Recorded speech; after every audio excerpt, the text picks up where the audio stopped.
আলহামদুলিল্লাহ, আমরা আসতে পেরে খুশি না বেজার? আমরা আমাদের জীবনে নির্বাচন আসলে বিভিন্ন দলের বিভিন্ন নেতার পক্ষে স্লোগান দিয়েছি, মিছিল করেছি, সমাবেশ করেছি, ঠিক কিনা?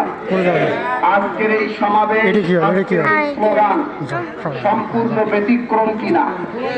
সুতরাং আজকে আমরা যতক্ষণ বসছি, নারায়ে তাকবীর, আল্লাহু আকবার, সুবহানাল্লাহ, আলহামদুলিল্লাহ, একবার সুবহানাল্লাহ বললে তার আমলনামায় 400 নেকি লেখা হয়। সুবহানাল্লাহ, আলহামদুলিল্লাহ বললে 400 নেকি, আল্লাহু আকবার বলে 400 নেকি। যখন এই বান্দা এই তাসবিহগুলো পড়ে আল্লাহ তাআলার আরশ পর্যন্ত পৌঁছে যায়, বান্দার উপর আল্লাহর রহমত বর্ষিত হয়।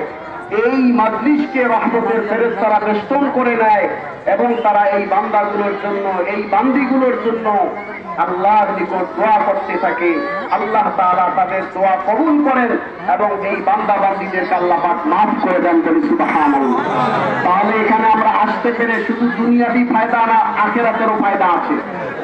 শুধু কি আমাদের কান শো হচ্ছে না, প্রতি জবানের লড়াচড়ার দ্বারাও সওয়াব হচ্ছে, ঠিক না বেঠিক?